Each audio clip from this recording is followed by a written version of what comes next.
Você que controla a sua contabilidade, as suas finanças, e se eu falar para você que você pode automatizar tudo isso e ao mesmo tempo ter realmente um controle de quanto vale a sua empresa, quanto vale você no mercado.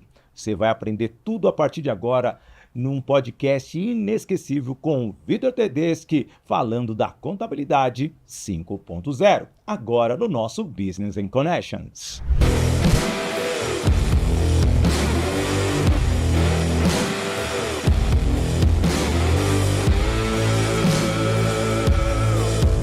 Alô, amigo, alô, amiga, olha só, estamos chegando. Já que o tema hoje é contabilidade, o nosso podcast é o número 11, pelo menos eu não perdi até então. Espero estar falando aqui o número 11.000, 15.000, mas quando você trabalha com números altos, você precisa ter uma contabilidade, você precisa ter o registro certinho. E se você é empresário, o podcast Business and Connections de hoje é para você, porque eu trago um dos maiores especialistas em contabilidade, finanças, estratégias. Aliás, esse cara é tudo, esse cara é quase um Peter Drucker. Seja bem-vindo, Vitor Tedeschi, da Able Consult. Um prazer. Obrigado, Sidney. Prazer estar aqui com você também. Só o Peter Drucker não tem barba, mas você já é aquela contabilidade moderna, posso dizer assim, né? Antigamente, quando eu trabalhava em banco, era barba todo dia. Tinha que fazer a barba todo dia. Agora dá para ficar um pouquinho com cara de mais velho, né? A barba dá uma envelhecida na gente. É isso aí. E olha, falando para você, o Business Connections, você está em todas as plataformas, você está no canal do YouTube, meu, Sidney Botelho, também do Business Connections, e em todas as redes sociais, principalmente no Spotify, no LinkedIn, no Facebook, no TikTok, aonde você for, nós estamos lá. Então não perca nenhum episódio. O tema de hoje praticamente é algo que assusta a contabilidade, só que para PMEs. Aí, antes de entrarmos na parte técnica, Vitor, me explica, você é um menino jovem, assim, elegante, com cara de realmente artista de cinema, com os olhos verdes, por que a contabilidade, meu garoto? Sidney, quando eu tinha 16 para 17 anos, eu ia prestar o vestibular. E meu pai chegou para mim, num dia a gente caminhava pela manhã ali para colocar o papo em dia, e ele falou, filho, ele já tinha uma empresa de contabilidade, falou, gostaria que você me ajudasse. E eu falei para ele, olha, cara, eu sinceramente não me vejo trabalhando no universo da contabilidade, até então eu não tinha muito conhecimento do que era. E o meu sonho era transformar o Brasil de alguma forma através das minhas ações, do meu conhecimento, e eu pensei, vou estudar economia, e vou tentar ajudar, de certa forma, aí a mudar o mundo, a mudar o Brasil, a mudar a minha cidade, ali onde eu pudesse começar a impactar. E no final das contas demorou muito tempo. Eu praticamente fui cair no mundo da contabilidade depois de 8 anos que eu comecei minha jornada. Então, primeiro eu fui para o mundo de economia, trabalhei em banco muito tempo, depois eu segui na área de administração também, com a formação de administrador. E, por último, depois que meu pai veio a perder a sócia, faleceu ali num acidente de carro, uma fatalidade, em 2014 eu resolvi largar tudo que eu estava fazendo, era gerente de negócios, trabalhando no varejo, no banco, e fui para o universo da contabilidade. Então, foi assim que eu me inseri. Não, isso é muito importante dizer. É um legado trazido do pai. Eu trago aqui também minha mãe, eu sou técnico eletrônico, eu sou da área de tecnologia. Minha mãe passou a mão na cabeça, você vai ser engenheiro eletrônico. Eu tenho o CREA, mas de técnico eletrônico, e depois fui para sistemas. É interessante quando a gente tem essa visão dos pais e o seu pai foi certeiro. Mas você gosta de trabalhar os números ou ainda você vê dificuldade assim diante de todas as novidades governamentais que temos ao longo dessa mudança de tantos anos pela vida aí? Eu vou dar um passo atrás só um pouquinho, porque na verdade o universo de contabilidade na minha família começou com o meu avô, que nasceu em Alexandria, no Egito, e foi legal. Contador lá, veio para cá na década de 50. Meu pai até começou a ter contato com a área de contabilidade na década de... Meu avô veio para cá em 50, meu pai em 70 estudou a contabilidade, mas depois que ele foi ingressar mesmo foi nos anos 2000. Então, se a gente for ver, assim, antigamente a contabilidade era feita na gelatina, aquelas fichas tríplices, e a contabilidade em si, embora pareça que sejam números, ela não é sobre números. Os números são o que a gente acaba registrando ali dos atos e fatos que são realizados pelas empresas e pelos administradores, mas a contabilidade em si, ela é a arte, a ciência de você estudar o comportamento das organizações. A contabilidade é uma fotografia que você tem todos os anos, pelo menos uma vez por ano, você tem que ter uma fotografia do negócio e que você vai estudando o comportamento para que você entenda qual que é a direção de onde ela está vindo, para onde ela está indo. Os números fazem parte. Eu gosto bastante de números, sempre foi a minha área, mas eu acho que está muito mais ligado a humanas, ao comportamento humano, do que a gente tem como tendência de fazer no nosso dia a dia e que isso reflete no nosso negócio, os resultados dos nossos negócios. Na verdade, a origem do seu tataravô que cuidou ali da contabilidade da Cleópatra. Dos né? faraós. Então eles estavam lá nas tábuas deles. Mas vamos lá. Hoje, obviamente, você falou muito do seu avô, muito do seu pai, a contabilidade em 1970. Hoje nós estamos em 2025. Coloca aí 55 anos, eu não perdi o cálculo não, né? É isso mesmo, 55 anos pela frente. Você que é o contador, você pode fazer o cálculo rápido na matemática. Então, o que acontece? O que mudou para você lá quando você se formou e agora? Porque eu vejo que a Abile Consulting não fica somente ali na mesmice. Vocês conseguiram utilizar a tecnologia, nós vamos falar um pouquinho mais adiante. Mas o que mudou e você percebeu que a automação poderia ser algo mais satisfatório e mais rentável para evitar a mão de obra? Mas essa é a pergunta lá na frente. O que mudou exatamente? São várias coisas, Sidney. A Abile começa em 1999, então já vamos para 26 anos aí de empresa. E a gente teve alguns marcos, né? Então, o SPED, que é o Sistema Público de Escrituração Digital, Sim. ele só veio em 2007. Antes disso, tudo era feito de uma forma... Tinha que salvar no disquete, entregar lá na Receita Federal. Depois que o Sistema Público de Escrituração Digital que foi implementado, que você começou a poder transmitir declarações digitais, né? Sim. Eletrônicas. A nota fiscal eletrônica também é um outro marco. Até então, as notas que eram feitas de papel, o pessoal pegava e comprava lá bloco de nota fiscal que tinha que preencher na mão ali. Então, em 2000 Colocando aqui um pouquinho de história, meu primeiro emprego foi como balconista. E eu entrei, obviamente, gente, é uma história, vou até olhar na câmera, eu comecei de baixo. Carregando caixas de cervejas, limpando cada cerveja para colocar lá no refrigerador. E, ao mesmo tempo, chegou um determinado momento, como eu era um cara muito já conectado a estudos, números, um pouco até mesmo de gestão, o dono da mercearia falou assim para mim: você não quer ficar preenchendo as minhas notas fiscais para eu justificar e mandar para o contador? Como que é isso? Você vai pegar o produto que nós temos e você vai fazer uma logística, um inventário e, ao mesmo tempo, colocar na nota o que foi vendido. Que naquela época era só uma máquina registradora. Você só somava, saía a fitinha e entregava para a pessoa. Então, aos 13 anos, eu fazia isso. Eu ficava preenchendo ali pelo menos umas 3 horas por dia as notas baseado no inventário que eu mesmo fazia, porque eu tinha que computar os produtos que tinham sido vendidos e para justificar a saída deles e depois a entrada. Cara, legal, é praticamente um trabalho de contador ali para o próprio dono da mercearia, mas segue. Agora, quando eu entro em 2014 no negócio, você imagina que a gente tinha uma série de pessoas que elas recebiam as caixas de movimento dos clientes. O cliente pegava aquele movimento do mês, separava ali, imprimia o extrato bancário, imprimia todos os comprovantes e mandava lá para a gente. A gente recebia, o pessoal que passava na triagem ali, via se todos os documentos estavam ok, depois passava para a pessoa digitar. Então, era uma coisa de louco. Você imagina que a informação saía de um computador, era impressa, e a gente tinha que preparar o input dessas informações para dar entrada em outro computador. Haja mão de obra. Isso era um problema de processo e um problema de tecnologia. E para ter falhas, por quê?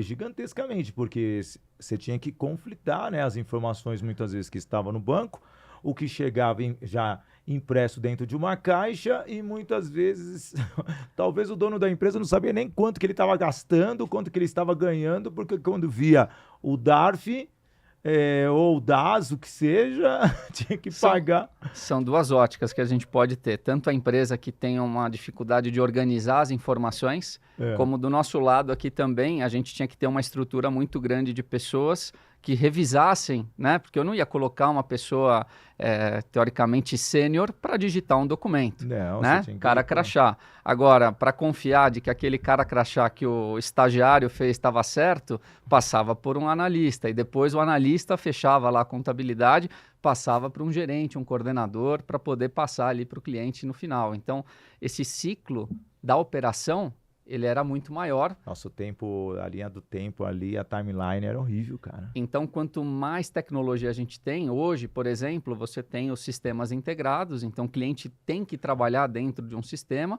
para que a gente consiga receber em tempo real essas informações e poder entender se ele tem que corrigir o curso, porque não adianta ele passar um mês inteiro fazendo algo errado.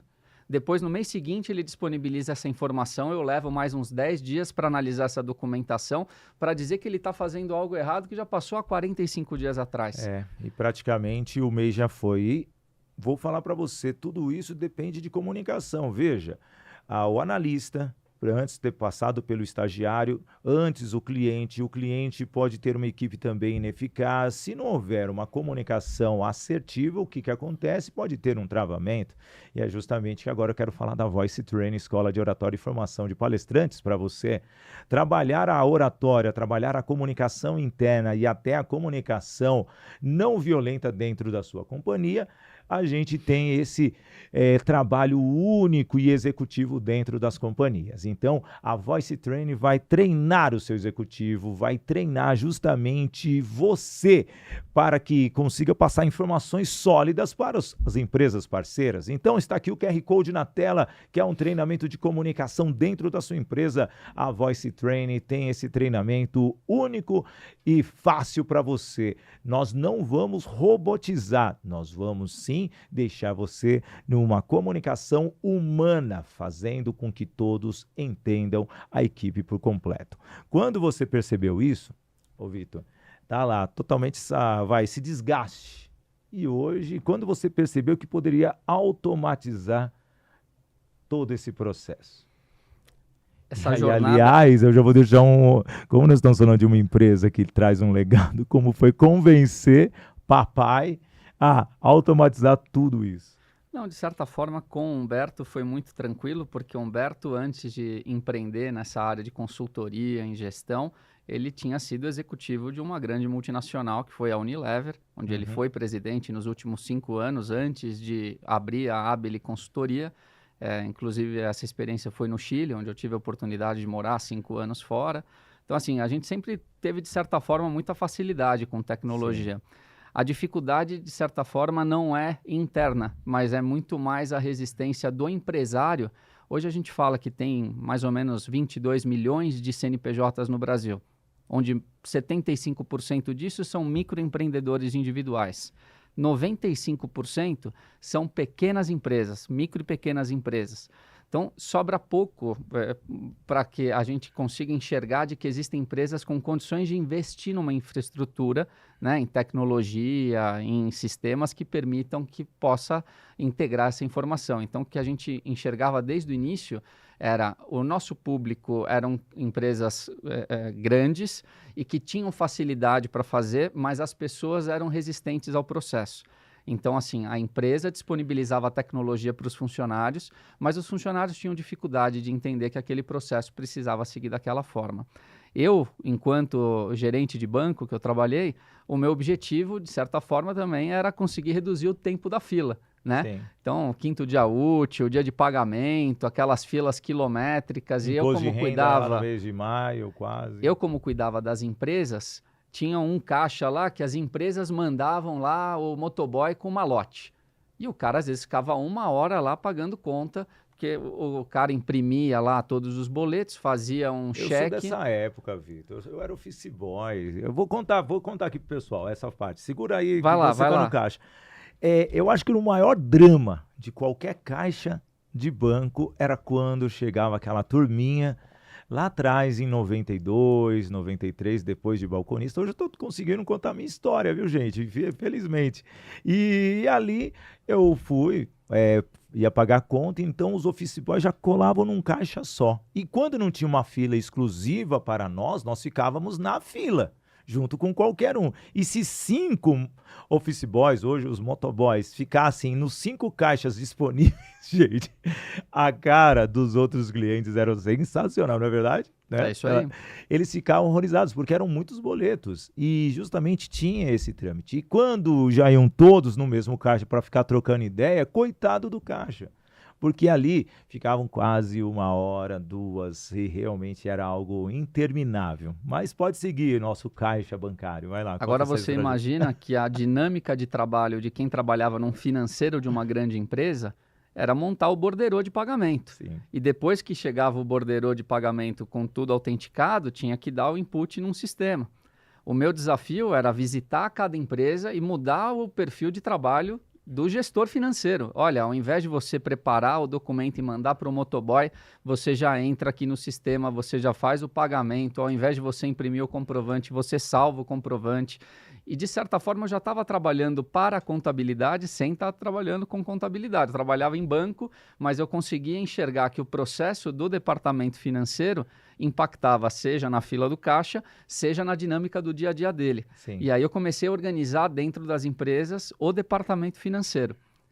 A partir disso, quando eu entro na Abile, aquelas caixas de movimento, eu fiz aquela analogia. Putz, eu preciso tirar essa fila de entrada de documento. Senão, eu cada vez mais vou ter que ter mais gente aqui para ficar digitando.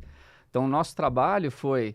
A gente recebeu um prêmio até na época, começando a Paper Zero, né? A ideia era papel zero. Eu lembro que o Humberto fez uma parceria com a Kodak. A gente contratou uma série ali de scanners e tudo mais, que olha, 100% digital, vocês não vão mandar mais nada para a contabilidade. Então, o primeiro desafio foi tentar ali fazer com que os clientes parassem de imprimir os documentos e passassem a trabalhar na nuvem, que é um dos pilares aí da contabilidade 5.0, que é o cloud, que é a gente conseguir ter acesso a qualquer informação hoje com o celular na palma da mão. Agora, o celular, essa revolução tecnológica aí, ela não é tão... distante, né? É algo que começou... Ela veio lá em 98, quando realmente os smartphones... 2007, quando os smartphones estouraram, né? Em 98 o Google chegou, já foi automatizando todas essas pesquisas, e foi em 2007 quando o Steve Jobs teve aquele boom de telecomunicações ao vivo desde 90 e bolas, sim. né? Então, mas de certa forma, o pessoal tinha medo de pagar conta pelo celular, o pessoal tinha medo de pagar de conta. Pix hoje, cara. Exato. Então você vai quebrando aí esses paradigmas, ensinando o pessoal a confiar na tecnologia, né? E eu acho que a pandemia tem um papel fundamental nisso também, até por conta do trabalho presencial, né, que poderia ser feito de forma remota, e todo mundo pensou que na pandemia tudo ia parar, tudo ia quebrar, e na verdade as empresas tiveram que se adaptar, e a tecnologia hoje é um grande aliado, e de certa forma sem ela a gente hoje não consegue monitorar. Você tem uma média histórica aí de mais de 30 mudanças na legislação por dia. Sim. Tem mais de 30 decretos, projetos de lei, qualquer lei complementar, qualquer mudança, que se você hoje não tiver uma tecnologia que trabalhe a teu favor, imagina quantos profissionais especialistas eu não precisaria ter para ficar analisando toda a mudança na legislação e o que isso implicaria em nossos clientes. Veja, muitas situações. Você está gostando do assunto? Compartilhe. Pega aqui essa setinha, compartilhe nos grupos de WhatsApp, nos grupos do Telegram, também manda por e-mail, vai lá nos seus fóruns. Olha que assunto interessante.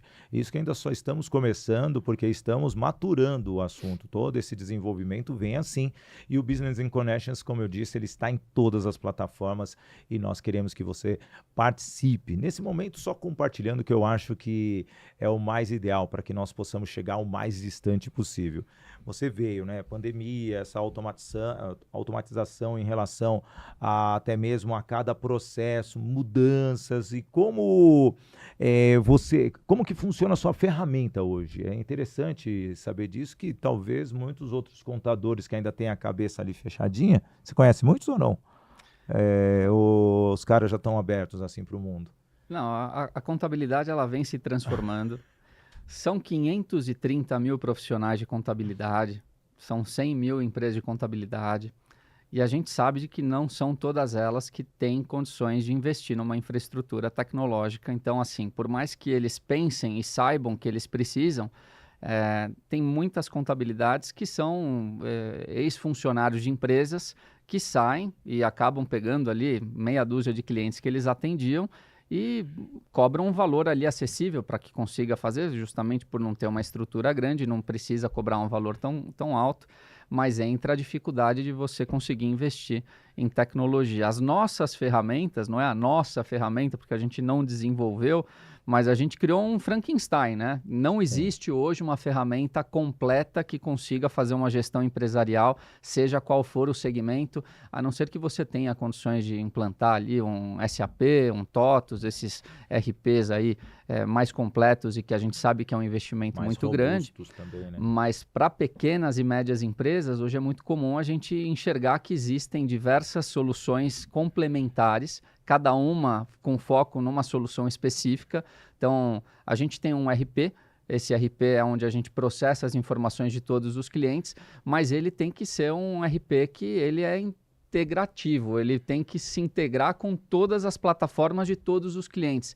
Eu não faço com que o meu cliente use o meu RP, nem preciso. Então, o cliente que tem um SAP e tem um TOTUS, ele trabalha dentro da base dele e eu consigo fazer uma integração com o meu. Agora, os clientes que não têm um sistema, a gente tem várias parcerias com RPs, sejam SaaS, Software as a Service, Sim. hoje tem vários aí no mercado, que a gente começa a sair daquelas planilhas de Excel, que planilha de Excel, um mais ou um menos na frente da fórmula, afeta todo um planejamento, e começa a entrar realmente no mundo de informação, de imputar os inteligência dados, de dados, né? teoricamente, né? Vocês vão entram diretamente na base de dados da pessoa, extrai o dado, faz totalmente o processo interno de vocês e depois devolvem isso, né? Isso é muito fantástico. Deixa eu falar um pouquinho da nossa equipe de produções, a nossa apoiadora, a Toye Produções e Eventos, que, sem dúvida nenhuma, nesse final de semana esteve com o pessoal da Ordem dos Advogados do Brasil de Santo Amaro, no 2º Congresso da Nova Advocacia de São Paulo,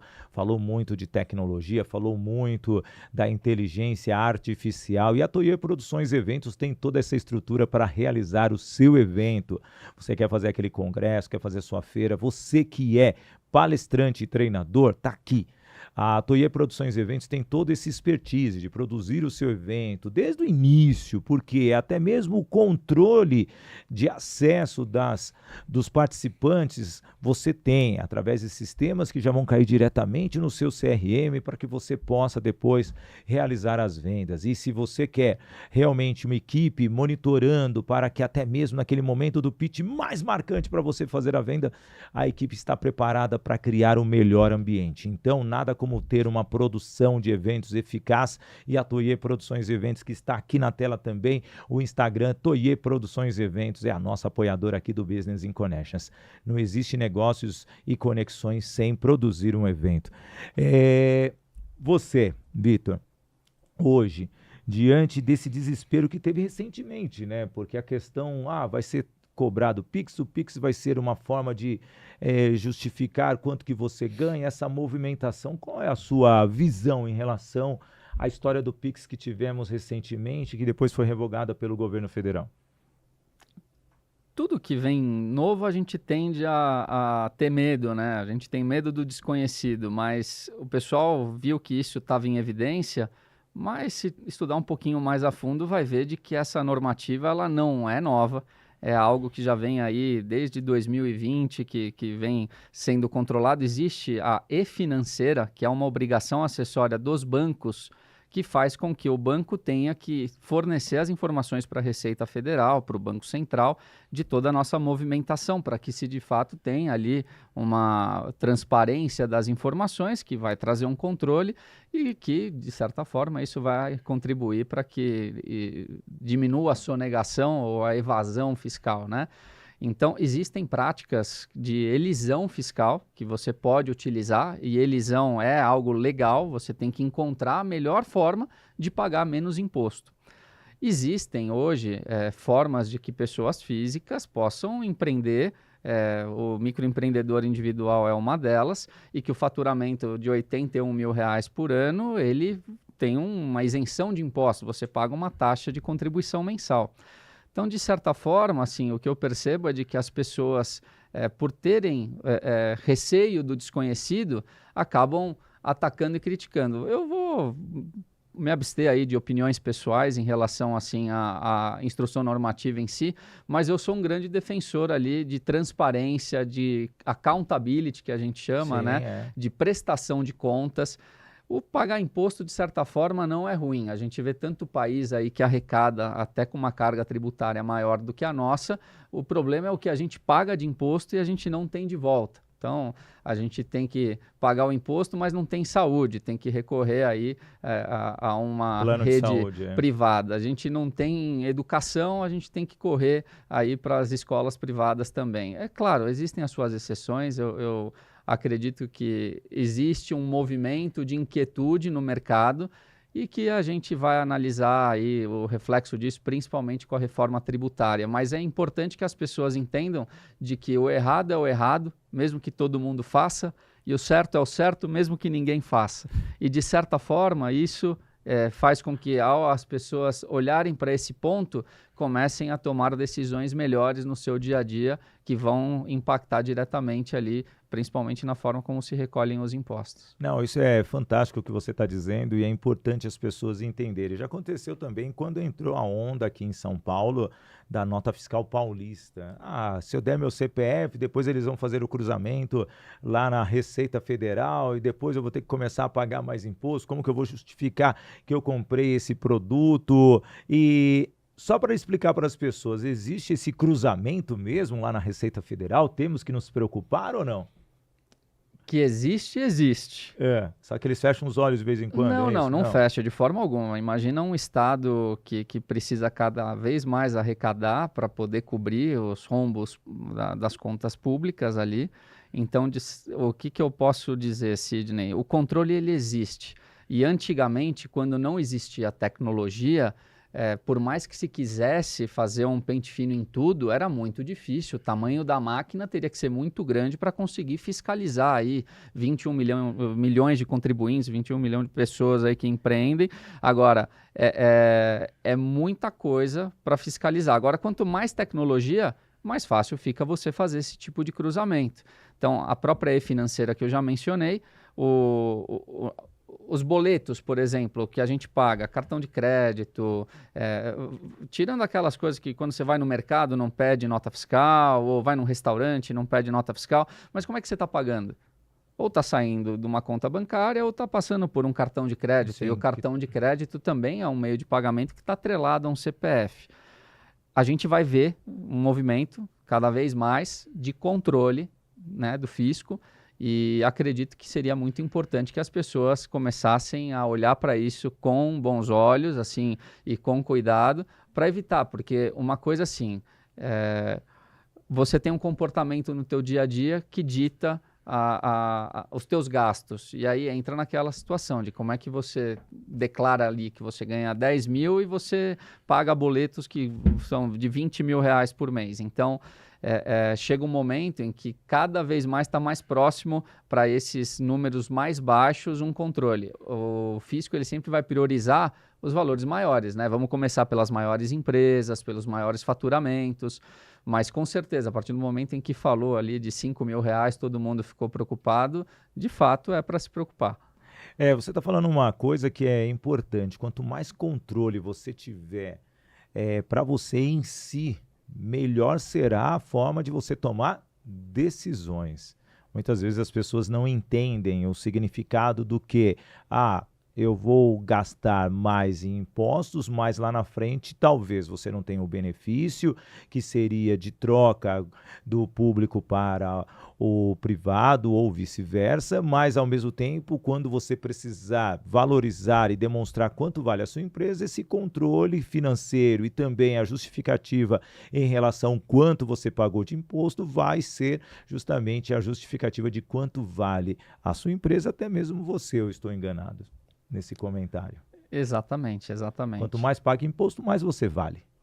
Eu acho que pagar imposto é um problema bom, né? Se você Eu está queria pagar pagando muito mais imposto. imposto, é porque você está faturando mais também. Então, de certa forma, a gente tem as demonstrações financeiras, econômicas, o DRE, que é o demonstrativo de resultado do exercício, o balanço patrimonial, que é a análise da variação patrimonial de um período para o outro que as empresas têm, e através do próprio fluxo de caixa, né? Mas é através de um balanço patrimonial que a gente pode analisar tanto a saúde de uma empresa, como também o valor dela, né? E a gente sempre fala aí, o próprio Flávio Augusto costuma dizer, eu gosto muito dessa forma de enxergar, de que as empresas têm 3 destinos, né? Ou ela vai ser herdada, ou ela vai ser vendida, ou ela vai ser quebrada. E herdar, nem todo mundo tem um herdeiro, um familiar que vai dar sequência ali. Quebrar ninguém quer, então só resta você ter uma empresa com o pensamento de transformar ela numa máquina e poder vender. Quem quiser comprar a minha empresa tá aí, tá disponível, tá, gente? Aí eu já vou falar com o meu contador aqui, Vitor Tedeschi, vocês vão ver como ela vai estar super valorizada. É isso aí. Mas antes, deixa eu falar uma coisinha. Nos próximos dias 18 a 21 de fevereiro, tá chegando, hein, gente? Tá chegando. Faltam poucos dias, você tem a grande oportunidade de fazer um curso de oratória com uma metodologia fantástica. Posso dizer isso, que realmente traz uma experiência da comunicação, da oratória, palestra e interpretação. É justamente o COP, onde essas ferramentas fazem com que você chegue muito mais distante. Por quê? Você vai conseguir se comunicar em todos os meios de comunicação. Quais são esses meios de comunicação? Aqui, o podcast, no rádio, na TV, ou numa entrevista de emprego, ou simplesmente via internet, ou gravando uma mensagem num aplicativo de mensagens rápidas e instantâneas. Também a oratória como um todo, até a questão da gestão corporal, a questão da respiração, palestra. Quando coloca esse P do COP, você pode trocar por um N de negociação ou simplesmente um R de relacionamento. E o I de interpretação, que mostra o calor, aquela forma que você vai levar a sua mensagem. Não perca dias 18 a 21 de fevereiro com um presentaço para você. O QR Code está na tela, R$1.000, e você só vai pagar um preço lá praticamente ilusório para você ficar 16 horas praticamente, 4 encontros ali juntos de 4 horas, algo fantástico, de 18 a 21 de fevereiro. Esse bonitão que vai treinar você, sou eu mesmo, tá bom? Vamos seguir aqui. Ô Vitor, vamos destrinchar o PME hoje, qual que... Explica, vai, porque tem pessoas que possam estar chegando aqui. Explica qual é a diferença do micro, do nano, do micro, do pequeno e do grande empresário. Vamos lá. É interessante, como se fosse um tutorial mesmo, porque a audiência ela é variada. Posso ter gente de todos os níveis aqui. Eu gosto de tentar simplificar tudo, que então, se uma criança consegue entender, um adulto tira de letra. Então, portes de empresa, começando ali por microempresa.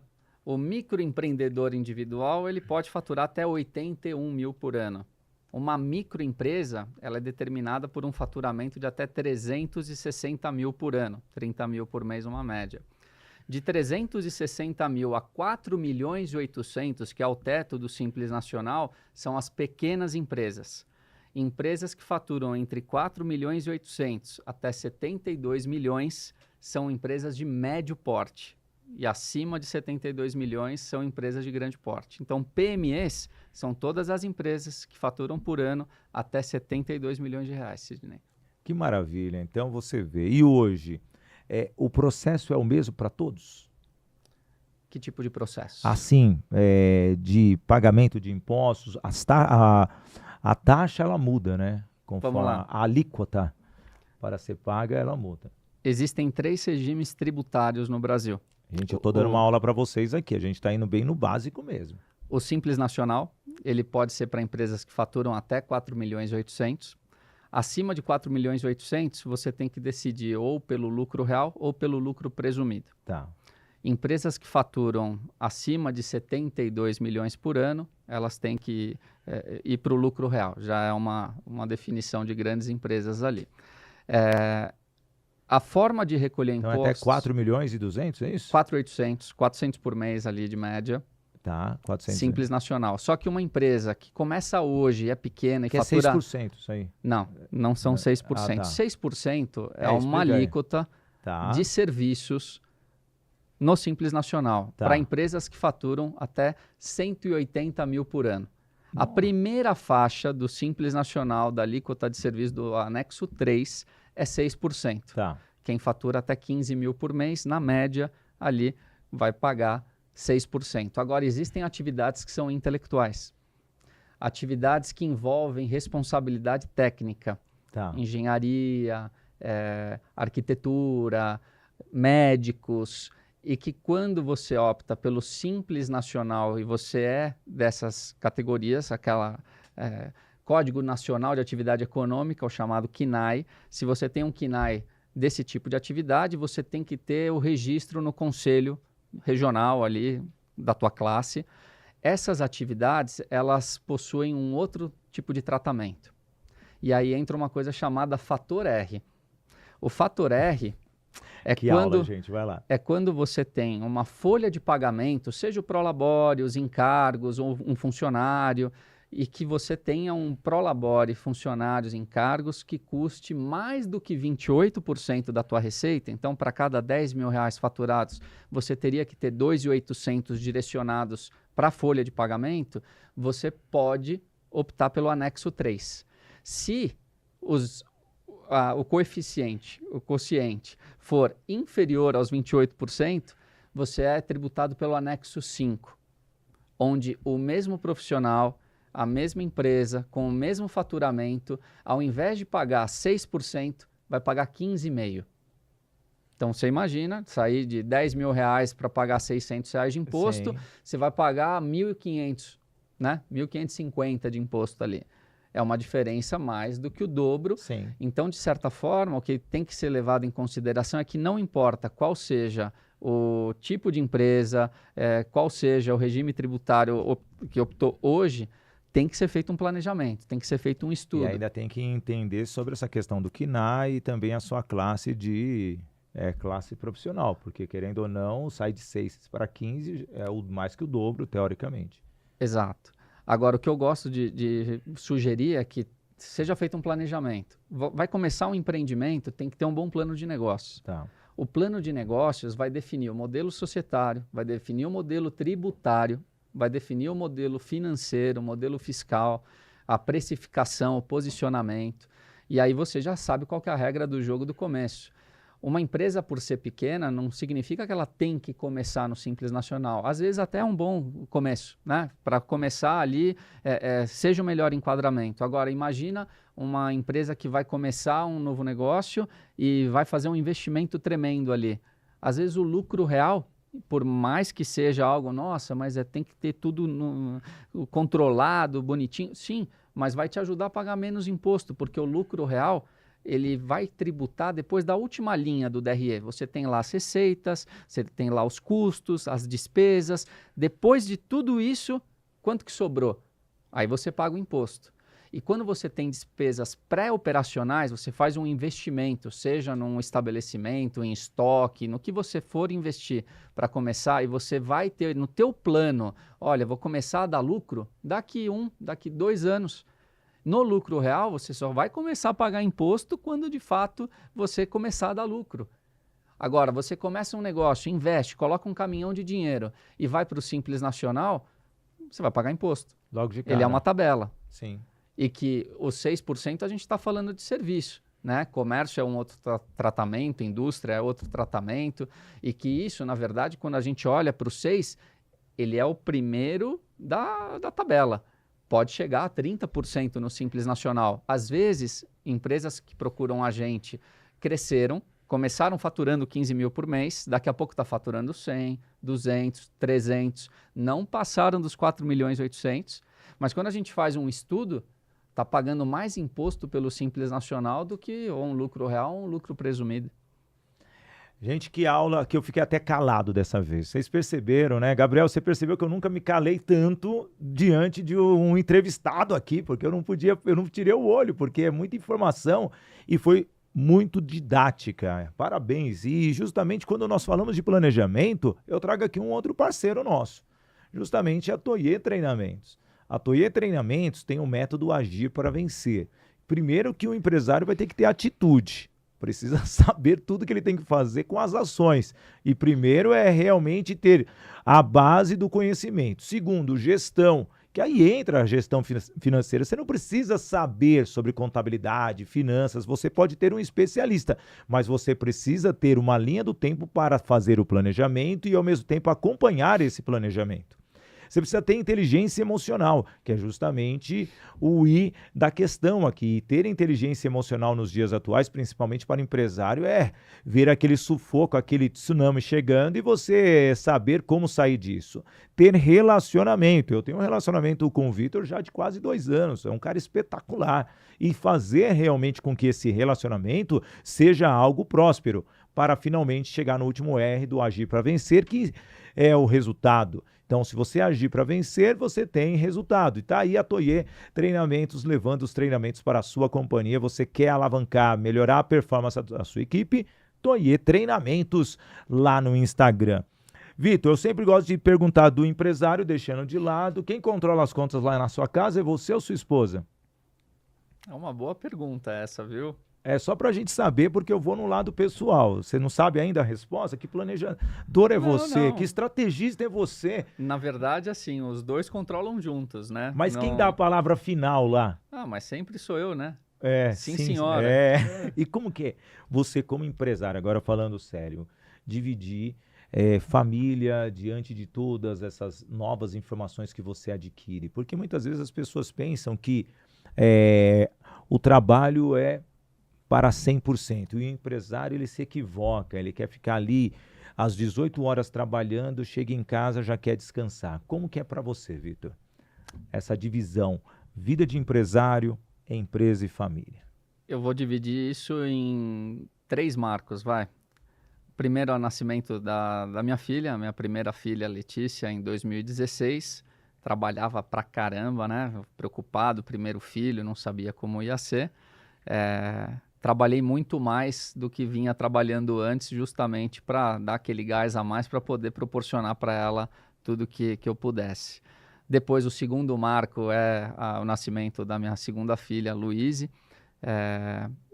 que também foi um segundo grande desafio, até porque logo depois, isso em 2016 nasce Letícia, 17 a Luíse, e 2020 vem uma pandemia. Tive que me adaptar a trabalhar de casa, né? Naquele momento de transição ali do remoto, aquela coisa toda. E eu procuro todos os dias passar para as minhas filhas ali um exemplo, né? De alguém que tem que acordar e que tem que correr atrás. Não importa se você é leão ou se é zebra, acorda na selva, tem que correr, seja para o leão não te pegar, ou seja para você não passar fome, se você é o leão, tem que ir para cima.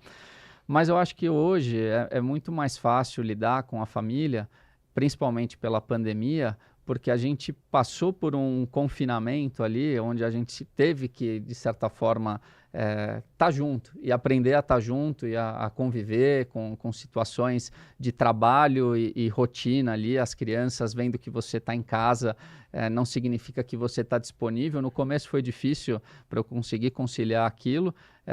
Eu não queria passar para os clientes, de certa forma, aquela impressão de informalidade. Todo mundo ficou meio cabreiro, mas isso, né? ao longo do tempo, demonstrou assim que você tem o teu lado humano, e o teu lado humano por trás do empresário te ajuda a também mostrar o caminho que você está trilhando. Então, acho que o segredo de tudo isso é você conseguir ter uma boa conciliação das coisas, né? E o equilíbrio, veja, então são frases importantes. Eu gosto de trazer sempre no nosso Business Connections que não é somente você querer fazer negócios, crescer a sua empresa, você tem que cuidar de si, né? Então é legal trazer esse tipo, porque são perguntas, são informações que muitas vezes as pessoas não vão receber num bate-papo tão gostoso como este. Mas, vamos lá. Hoje, a inteligência artificial está presente. Estamos falando de uma contabilidade 5.0. Você evoluiu muito na parte de tecnologia. Como que você vê a inteligência artificial para a sua área como um todo?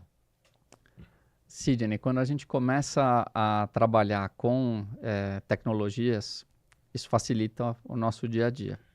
Mas mais do que um processo que seja facilitado por ela, você conseguir utilizar ela para dar uma previsão, uma previsibilidade através da análise do comportamento, começa a te ajudar no planejamento. Sim. Então, a gente consegue hoje reunir as informações que a gente tem dos nossos clientes que eles produzem, ou seja, a gente que cuida ali do financeiro também, que a gente acaba trazendo as informações para bater a fotografia e prestar as informações lá para o fisco.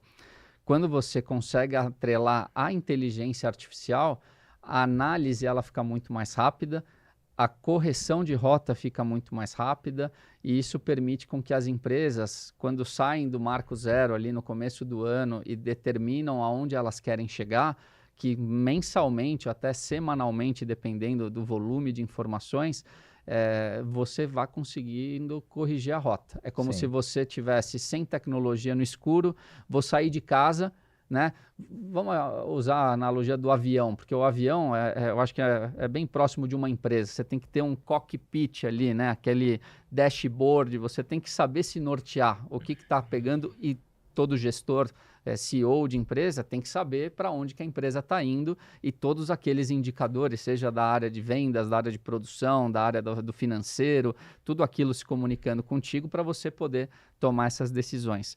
Se você sai de um aeroporto e você não sabe para onde você está indo, o teu painel está desligado, a velocidade é muito rápida, as coisas acontecem muito rápido. Então, 1 hora que você está pilotando numa direção contrária do teu destino, faz com que você tenha uma correção de rota muito maior e às vezes o combustível não é suficiente para você chegar no aeroporto que você precisava.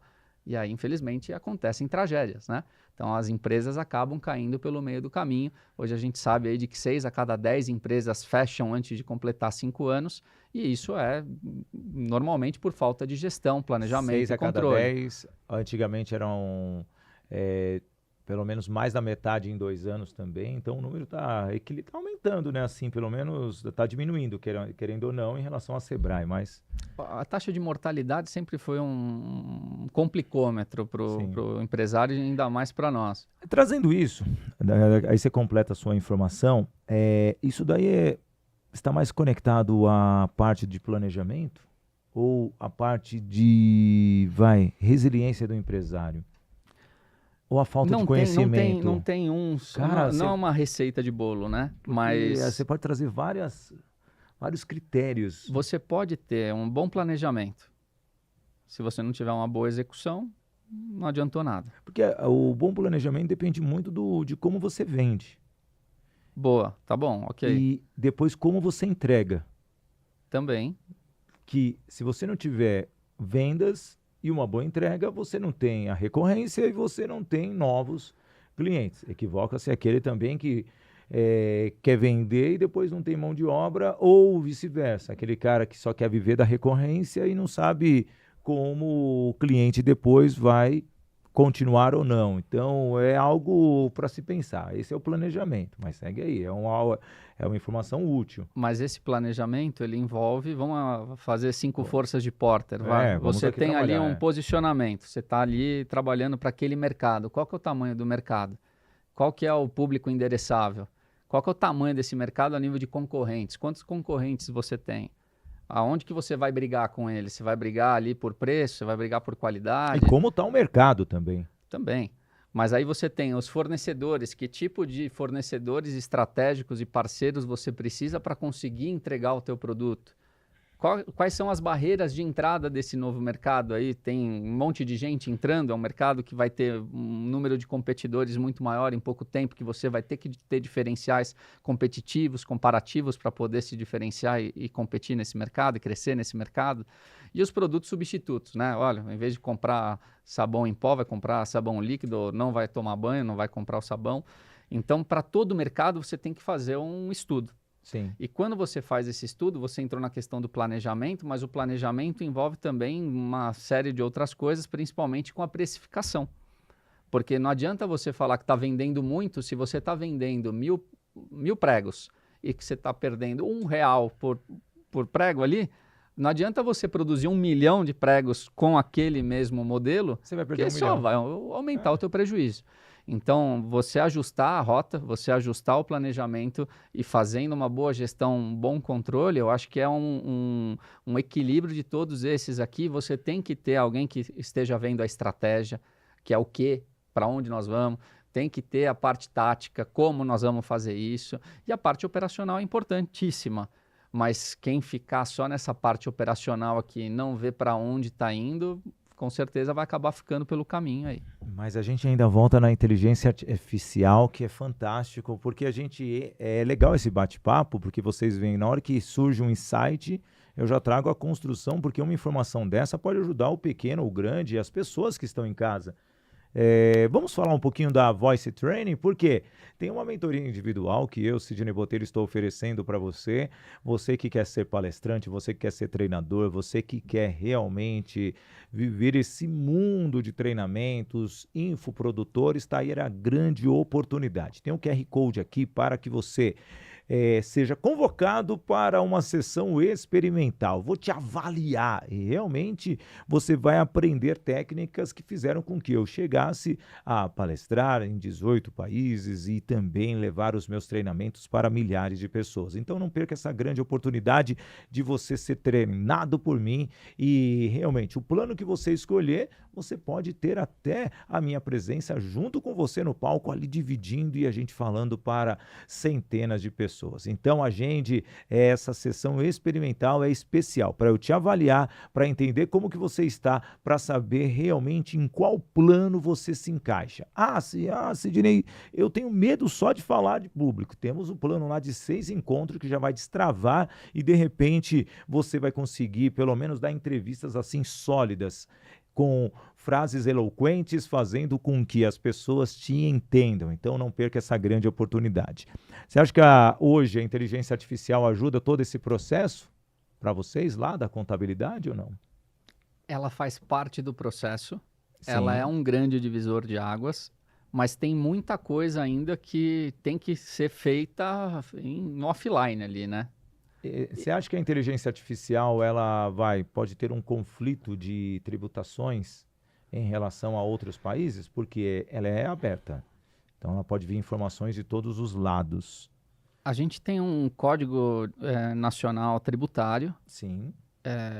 A gente tem uma série de normas e regras e a gente tem muitas empresas que investem em inteligência artificial justamente para fazer a leitura de tudo isso. Então, tem grandes players no mercado que são... o core deles é fazer esse tipo de análise e que eu acho que é pouco provável que isso aconteça porque envolve uma questão de responsabilidade civil, Sim. técnica, inclusive criminal. Então, de certa forma, a inteligência artificial ela ajuda nos processos. Com certeza, hoje, eu não vejo uma possibilidade assim de erros em relação à predição da própria inteligência artificial. Acredito que a gente tenha que tomar cuidado, como qualquer coisa que a gente coloque ali na inteligência artificial, não vou citar os nomes, mas não importa qual seja a plataforma que você use, se você tomar por tudo como verdade, não conferir as fontes, você pode sim utilizar isso de uma forma equivocada, mas existem muitas inteligências tributárias que hoje são desenvolvidas por empresas especializadas que eles têm um seguro de responsabilidade civil caso o tratamento seja incorreto. Sim. Então eu fico muito tranquilo em relação a isso, eu também preciso confiar nessas plataformas. Agora, a inteligência artificial ela ajuda a gente a automatizar processos, a melhorar o fechamento da operação do cliente, mas mais do que isso, eu acho que chegou o momento do pessoal entender de que não tem mais volta e de que todas as informações elas nascem num sistema, elas terminam em outro sistema e que a qualidade que a informação aqui tem que ser alguém, tem que ter alguém responsável por aquilo. Sim. Então, analisando. Se você tem uma boa origem, uma curadoria dessas informações na origem, quando chega aqui na ponta, e se você tem toda a inteligência, a automação trabalhando, o processo de interpretação das leis é feito pela inteligência artificial. Agora, o que eu vou fazer com isso aqui? Como é que eu vou ajudar o empresário a mudar a rota do caminho que ele está seguindo para ele ganhar dinheiro, que é esse o objetivo, transformar a empresa dele na empresa mais valiosa possível do mercado dele, ou despertar interesse de outros players para querer vir comprar ele. Então, nosso objetivo é automatizar esses processos, mas sempre com o objetivo de aumentar o equity dessa empresa para que ela seja valiosa e seja vendida no mercado. Vitão, de uma forma bem objetiva, estamos já caminhando para o final. O IVA vai realmente ser a solução do empresário ou das pessoas ou do brasileiro como um todo ou não? Sidney, seja o Vitor o homem, o Vitor empresário, sim. é com você, quem você queira que seja. 178 países usam o IVA. O Brasil está caminhando para esse processo de simplificação. Todo processo de mudança implica também numa adaptação, num entendimento. A gente vai passar por um período de transição aí de 5 anos praticamente. Aí, nos próximos 5 anos a gente vai ter muitas mudanças. Ainda a questão de guerra fiscal ali entre os municípios, isso vai levar pelo menos 50 anos. Então não é algo que vai mudar. O IVA não é o problema do empresário, o imposto hoje não é o problema do empresário.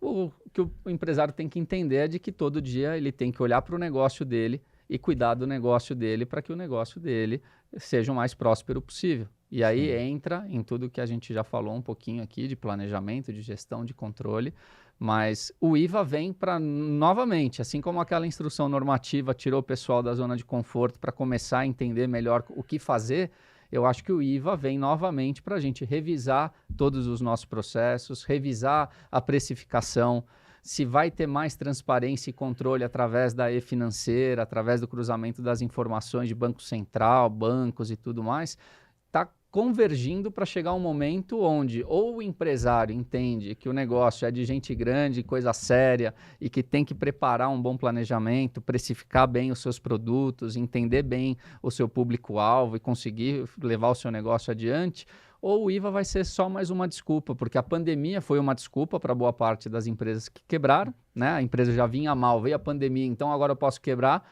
E o empresário brasileiro que consegue prosperar é aquele que não desiste, porque a gente sabe que vem vento contra de tudo quanto é jeito.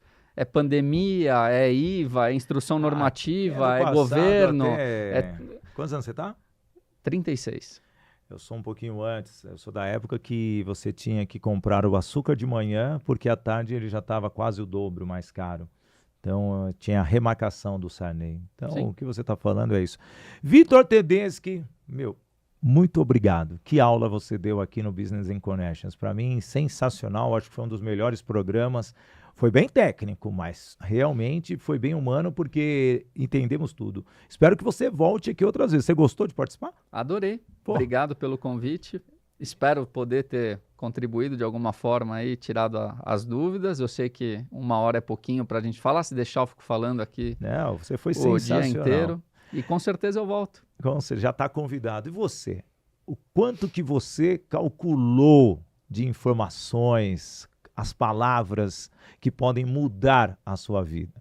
E muitas vezes essa avaliação tem que ser feita constantemente. Você tem que parar e revisar até mesmo o seu plano de vida, não somente o plano da sua empresa. Porque se você não sonhar, se você não tiver um objetivo, e aliás, eu sempre falo, tenha objetivo a curto prazo, tenha objetivo a médio prazo, tenha objetivo a longo prazo. Sempre defina 1 ano, 3 anos, 5 anos, 10 anos, 30 anos que seja. Mas conte com pessoas, porque sem pessoas você não vai se conectar com nada.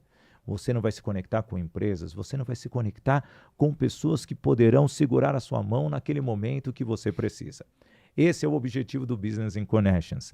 E eu, Sidney Botelho, trouxe tudo isso para você, fazendo com que você se sentisse ainda mais sábio na questão da contabilidade. Não somente na contabilidade, mas em todos os processos que a sua empresa precisa ter. E assim, encerramos o nosso BC de hoje, deixando aquela frase que sempre eu deixo para você. Viva o momento com coragem e coração. Muito obrigado. Até amanhã com o nosso Business and Connections.